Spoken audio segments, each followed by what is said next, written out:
Guys, so very exciting. Floor came out with a new cover last week. Floor Jansen came out with a new cover, and I haven't heard it. It's from a movie, Oblivion, M83. Yeah, I'm excited. Let's hear it. Let's dive in. We always love analyzing Floor covers.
It's so hard to watch these now after we've gone through all her masterclass videos and not be thinking about things like curbing and overdrive and belting when she's singing, because it's just it's so much more easier to understand the intensity that she brings to her singing.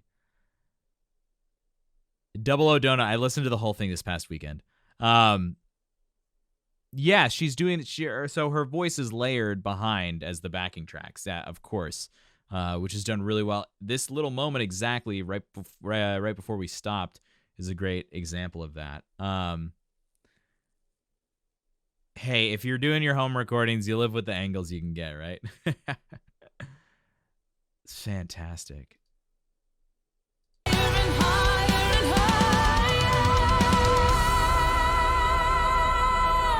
And that backing track sits up in that higher belt space. We don't really hear her belt any higher than that at other times, right? Wow.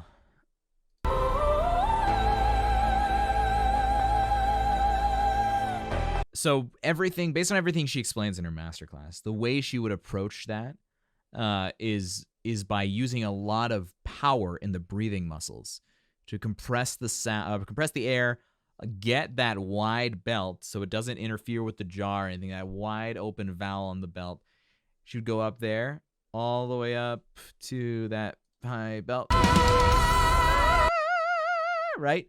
And she's opening that up. That's a full sound. Right? It goes all the way up there, but she has to release into that sound. She has to release the vocal pressure to get into that more operatic, flowy, vibrato-filled, vibrant sound. Is it a G5? I mean, the backing vocals sound as though they're the same quality as the front vocals. They've just been pulled back in the mix a little bit. If I had my...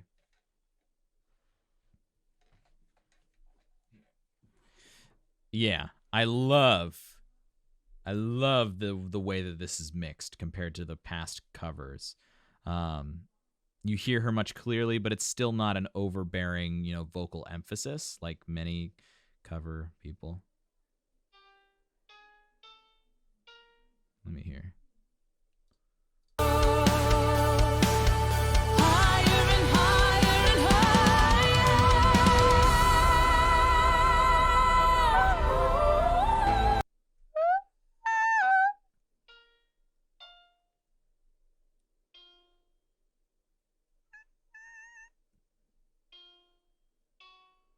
Yeah, it's about an F5 or F6, F5, 6, I don't know. Up there, it's really high.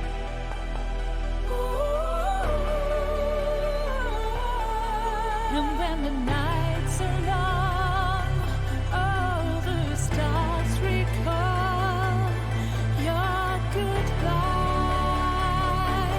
your goodbye. Well, what's more impressive than I think the softness of it is how vibrant she can remain. She can keep the breathiness in the sound and keep the vibrato going, even that's what takes the coordination between releasing here and the breath. It's keeping that vibrato in the sound as she goes up to that, fifth octave stuff, that fifth octave high, super high singing. Yeah. No, Lenny Joe, yeah. I get what you're saying for sure. Now we'll let it play out a little bit. And when the nights are long, all the stars recall your goodbye, your goodbye. And in the night, you hear me calling, you hear me calling. And in your dreams, you see us falling,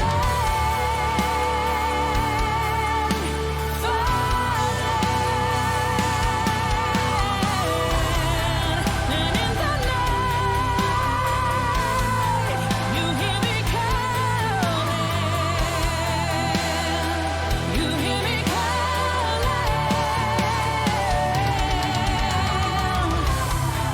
And in your dreams, you'll see us falling,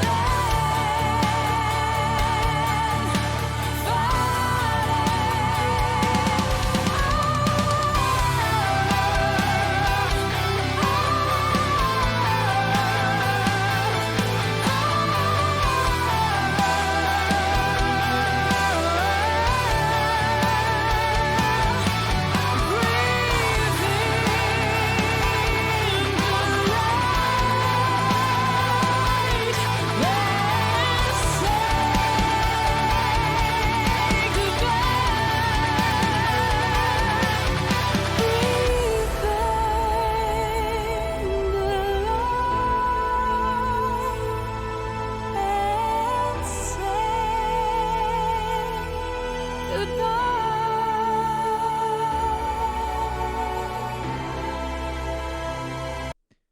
25 years of dedication to your instrument. We're going to go back and talk about some stuff. The first thing I want to talk about are those runs.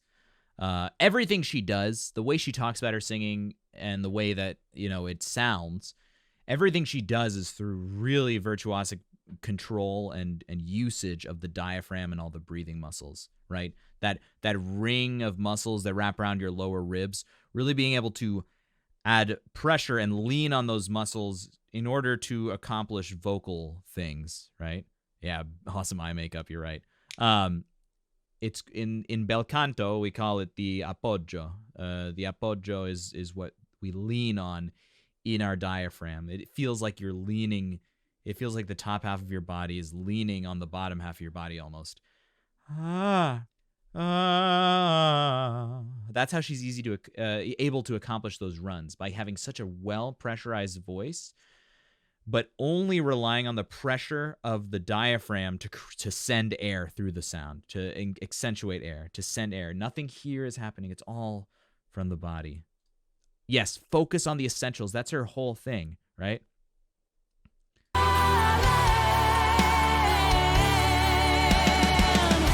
Shifting pitch for her is just a matter of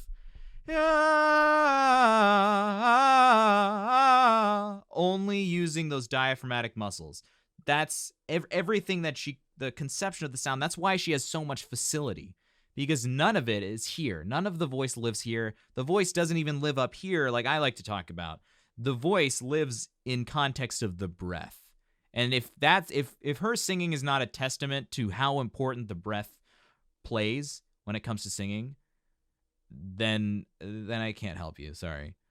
But the breath is the building blocks. And she says it herself. She never forgets the building blocks of singing. She never forgets the basics that go into it. And in your dreams, you see us falling.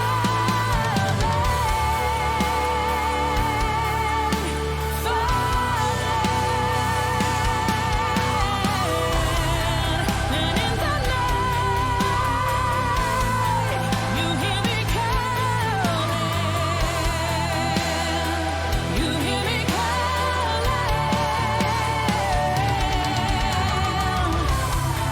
And in your dreams, you'll see us falling,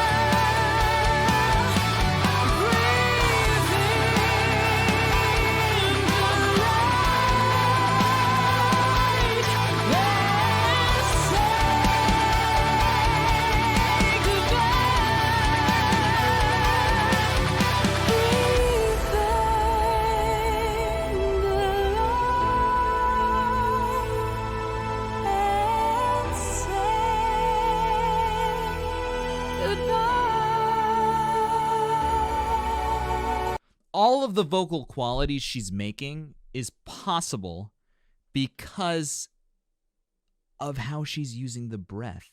There's so much consistency all the way up into those backing vocals. This last time I was really listening to the backing vocals on what they were doing. And it's this looped, oh,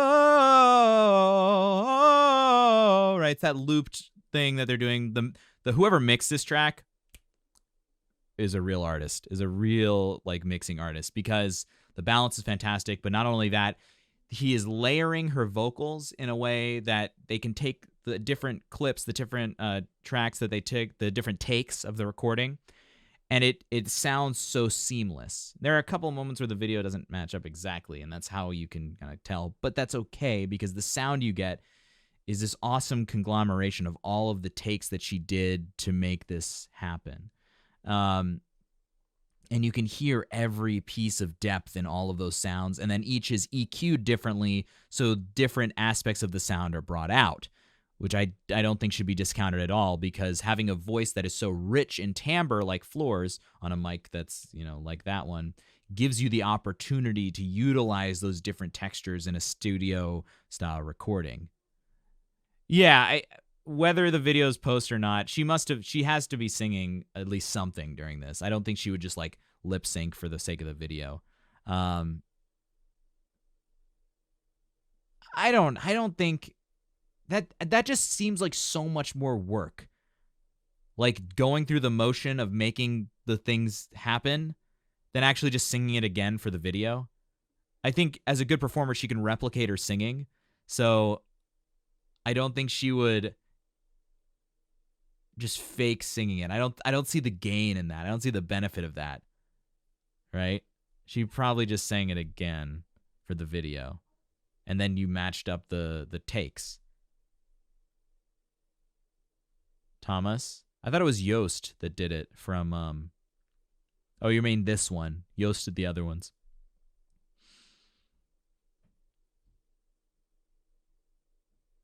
Yeah, well, Floor said it herself. Actually, she doesn't need large. You don't need large lungs or big breaths to sing well. It's about the technique and the ability to compress the muscles, to use the muscles, to use power in the muscles in a way that doesn't interfere with anything up here.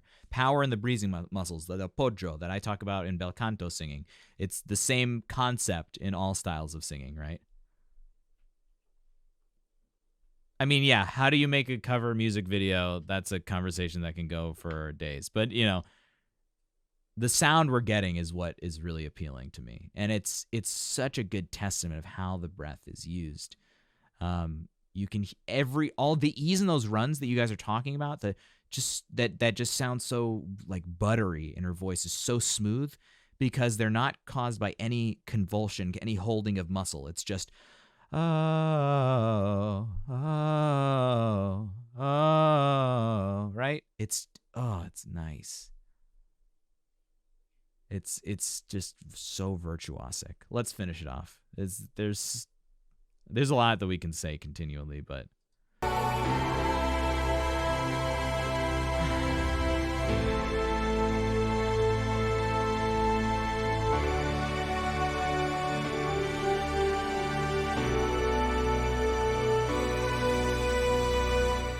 it's like they take the real huge impact of what's the last one? Adagio, right? The end of Adagio that's so heavy and intense, but you spread that intensity out over the course of like the last third of a song and just kind of amplify it. And when they take all those layers of her different backing tracks and everything, it's so pleasurable to hear, because again, you get that depth. You get that full spectrum of depth in her sound, right?